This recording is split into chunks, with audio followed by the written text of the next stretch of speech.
Então, a pessoa nasceu numa cidade chamada Starorusk Uyezd, na Rússia, e morreu em Beverly Hills, Califórnia. Esse é Sergei Rachmaninoff. Vou falar até de novo, gente. Rachmaninoff, nosso grande compositor, pianista. Provavelmente, gente, ele e Liszt estão assim. Só que Liszt nasceu bem antes. E Rachmaninoff, a gente teve acesso aos vídeos e áudios dele tocando. Ele realmente era um monstro como pianista, mas ele queria mesmo era ser compositor, além de pianista. Essa foi a grande luta de Rachmaninoff. Aqui nesse vídeo, hoje, eu, Simone Leitão, pianista e também pianista que já gravou Rachmaninoff, toca muito o concerto número 2, eu vou trazer você para mais perto do concerto número 2, a sua obra-prima para piano e orquestra. Vinheta!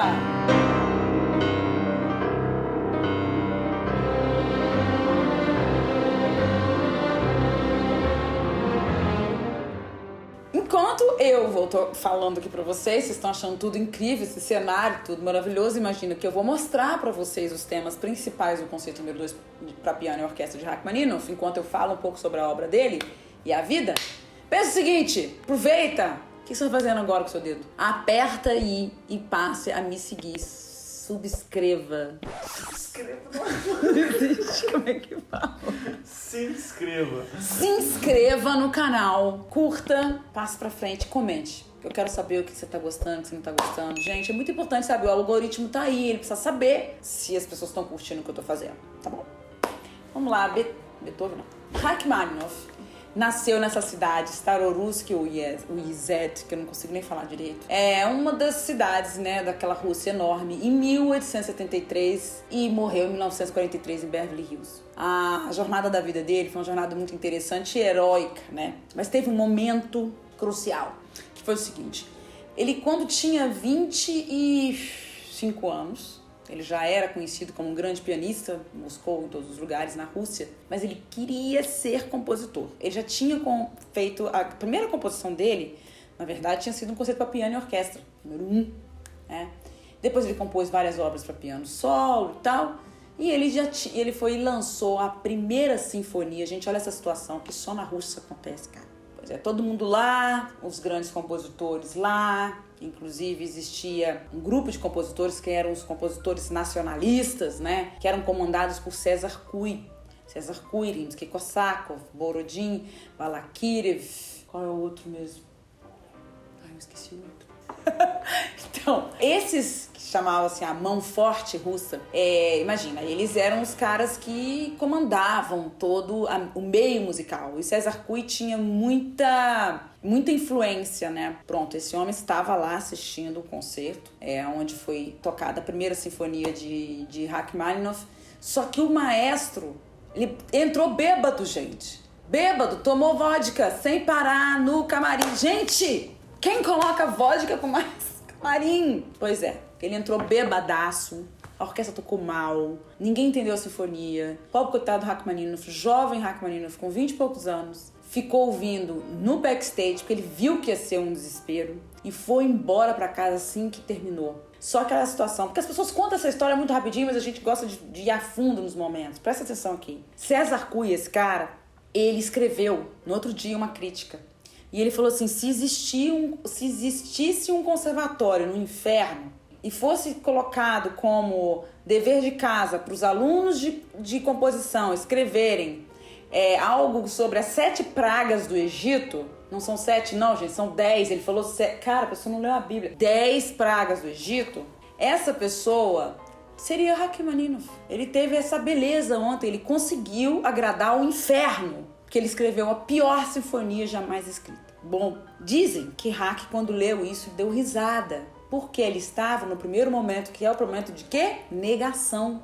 Ele não percebeu o que aconteceu com ele. Depois que passou um tempo, ele começou, na verdade, a sofrer de tal forma que ele começou a se afundar na bebida, igual o colega lá, maestro, o colega dele. Começou a beber sem parar, numa depressão profunda. Mas mesmo assim, ele recebia convites para reger, para tocar, e ele queria sempre levar alguma composição né? Ele foi convidado para tocar na Inglaterra e aí falaram assim, tá, mas eu queria que você trouxesse o seu concerto 2. Ele falou assim, o concerto 2 ainda não tá pronto. Aí ele falou, você vai tocar o concerto 1? Não, eu não quero tocar o concerto 1 porque eu vou escrever um concerto muito melhor. Só que ele estava bloqueado. Ele sofreu um bloqueio criativo de 3 anos. Nesse ínterim, um amigo em comum o apresentou para Leon Tolstói, que tinha passado por uma situação como essa. Conhecia um psiquiatra chamado Nicholas Dahl, e o Nicholas Dahl trabalhava com hipnose, tá? Eu não tô fazendo propaganda de nenhuma forma aqui, gente, de tratamento, não, por favor. Só estou contando um caso pra vocês, uma história que realmente aconteceu. Então, o Nicholas Dahl começou a trabalhar com ele de graça. Olha que coisa mais linda. Nicholas também era compositor, gente. Eu acho essa coisa mais linda. Nicholas Dahl também era compositor e músico. E aí, uma das coisas que ele fazia era... Ele começou a trabalhar com ele de graça todos os dias. Todos os dias ele atendia Rachmaninoff. Pegou esse cara pela mão, né? E falou assim, olha só, o que você quer escrever? Eu falei, eu quero escrever um concerto. Gente, eu fico arrepiada. Eu quero escrever um concerto, o concerto número 2. Ele falou assim, então visualize esse concerto. Pensa, esse concerto vai ser fluido. Ele vai ser natural, vai ser orgânico, as pessoas vão entender. Eu não vou precisar explicar que eu sou o grande compositor, que eu estudei tal coisa. Você vai sair de você aquela sua maior obra. Começa a pensar isso, começa a falar isso. Ele fez lá umas coisas para ele repetir e ele foi e escreveu. Só que o que pouca gente não sabe, ele escreveu em 1900 o segundo movimento e o terceiro movimento. Ele começou pelo segundo movimento, que é um segundo movimento que dá para entender que a pessoa tenha começado ali. Esse concerto, ele é assim, um mar de temas. É um tema atrás do outro, um atrás do outro. Cada tema já dava para você desenvolver e fazer uma obra inteira. Só que faltou o primeiro movimento, certo? Em 1901, demorou um pouco, ele escreveu o primeiro movimento. Ele teve ainda um pouco de dificuldade em trabalhar o primeiro movimento, mas saiu. E é aquela coisa incrível, né? Começa com acordes em bloco, e aqueles acordes em bloco mostrando quase como se fosse o inverno russo, ou o inverno da vida que ele viveu, aquele inverno de bloqueio total, falta de segurança, e ele sai daquele inverno, né? Quando ele finalmente, aí o piano para de tocar os acordes em bloco e ele começa a fazer arpejos e vai fazendo aquele mar, né? Enquanto a orquestra apresenta o primeiro tema, né? Então o piano entra acompanhando a orquestra. Isso já é muito bonito e generoso. E finalmente, quando o piano pega o solo, ele apresenta uma outra melodia, uma melodia enorme, ela não termina. Ela é inacabada, assim, interessantíssimo. E no meio do primeiro movimento, ele tem mais pro final, o ápice é uma marcha, né? Aquela marcha que a orquestra continua tocando o tema, só que o piano acompanha, ao invés de fazer arpejos muito emocionais, ele traz uma marcha quase como se fosse de luta mesmo, e é bem russa, né? É bem cosaca essa marcha, né? O que aconteceu foi que quando ele foi tocado, e depois do segundo movimento tem um tema, eu vou tocar alguns ali pra vocês, viu? O segundo movimento tem um tema que inclusive acabou sendo conhecido porque recentemente, eu digo recentemente porque esse conceito foi construído em 1901, e é uma das músicas que a Céline Dion canta, baseada num trecho exatamente que o compositor tirou o trecho, e essa pessoa toca piano. Esse compositor pegou e falou assim, só colocou letra e fez um plágio assim, descarado desse segundo tema do segundo movimento do Rachmaninoff, né? E o terceiro movimento tem a melodia, o tema principal, que é na década de 50, foi uma das canções também que Frank Sinatra pegou e colocou uma letra. Tantos filmes usaram a música de alguns temas do concerto número 2 de Rachmaninoff como música incidental. É impressionante como ele inspirou pelo mundo afora. E o que aconteceu com César Cui? Aquele cara que escreveu que se tivesse um conservatório no inferno, o aluno era o Rachmaninoff e ele ia agradar o inferno. Ele escreveu, esse concerto foi escrito com muita fluência. E ele falou exatamente as coisas que o psiquiatra disse. Ele falou, ele é orgânico. A gente entende naturalmente, ele traz naturalmente grande composição. Então, a partir daí começa a grande, vitoriosa carreira de Rachmaninoff como compositor, não só como pianista. Ele tinha um maestro italiano que o abençoava muito, que patrocinava muitas vezes e mostrava muito a música dele, que era o Zilotti. mas ele, em 1917, foi com a família, quer dizer, também nesse período que ele teve a decepção musical, ele teve uma decepção amorosa, mas logo depois do Hack 2 ele se apaixonou pela prima. Não façam isso em casa, hein, meninos? Casou-se com a prima e foi muito feliz com ela, foi a grande companheira de vida dele. Mas antes um pouquinho da Revolução Russa, eles mudaram para os Estados Unidos, foram primeiro para Nova York, foi amigo de Gershwin. Depois ele acabou vivendo mesmo em Beverly Hills, terminou a vida muito bem financeiramente. Os Estados Unidos os abraçaram muito. Mas principalmente porque o Hack 2, famoso Hack 2, que é o concerto número 2 de Rachmaninoff, era o concerto mais tocado nos Estados Unidos da América, inclusive hoje ainda é o mais tocado. Eu tenho uma questão pessoal que eu gostaria de contar pra vocês, que meu professor nos Estados Unidos, chamado Ivan Davis, foi meu professor americano quando eu fiz meu doutorado lá na Universidade de Miami. Ele foi aluno de Horowitz, que também era muito amigo de Rachmaninoff. E meu professor foi um super intérprete dessa obra, tocou ela mais de 200 vezes, gravou com Eugene Ormandy, e eu tive a oportunidade de trabalhar com ele. Então eu me sinto assim, muito privilegiada de ter recebido diretamente, né, de Hack essa passagem. Eu vou tocar alguns temas. Se você quiser me ouvir tocando o concerto número 2 de Rachmaninoff com orquestra numa performance recente na Sala Célia Meirelles, o link tá aqui embaixo na descrição, tá bom? Então o primeiro movimento começa com os acordes em bloco que eu falei, bem pianíssimo. O segundo acorde já é um acorde desconfortável. Aí ele vai crescendo.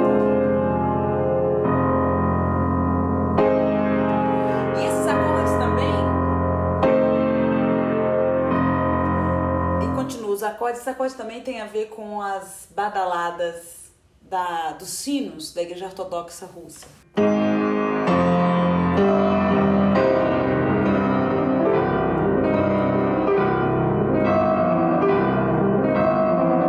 Então a orquestra ela entra enquanto o piano está só acompanhando. E o primeiro tema que o piano pega é justamente... Ele é um tema muito aberto, ele é amplo, né?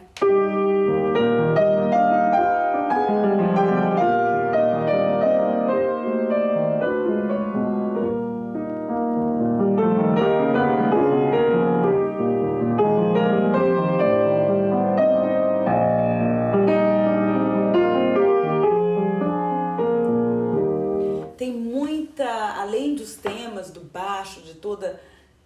a harmonia, esse concerto tem muita polifonia também, tem muitas vozes no meio acontecendo, que é uma dificuldade também para nós pianistas fazer essa polifonia. O segundo movimento não dá para eu tocar aqui, vocês vão ver no vídeo que eu coloquei ali embaixo, onde tem essa melodia, né, que ela começa com a orquestra, o piano está fazendo só o acompanhamento, depois o piano faz.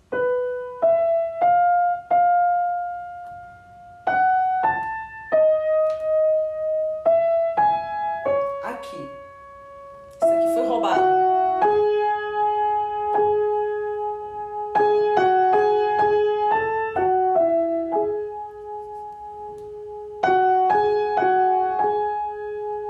Aí ele faz.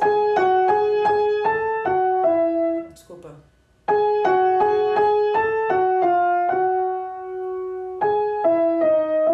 Então vocês vão reconhecer, né?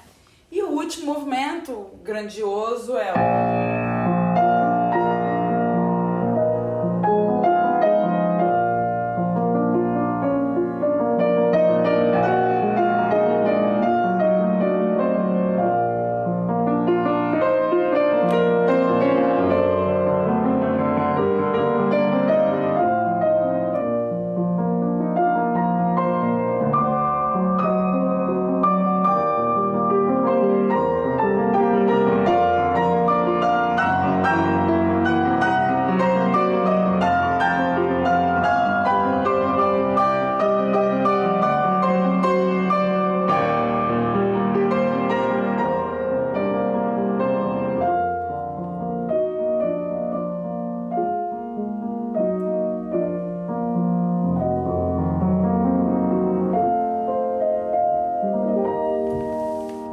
Gente, eu não tive coragem de parar o tema no meio, porque é impossível parar esse tema no meio. Então, imagina alguém que sofreu a humilhação que ele sofreu e terminar tão vitoriosamente assim. É com essa melodia, ele entregou essa melodia para nós. Então, um grande beijo. Nós aproveitamos para lembrar que esse ano nós estamos lembrando 150 anos do nascimento de Sergei Rachmaninoff. Um beijo e até o próximo vídeo.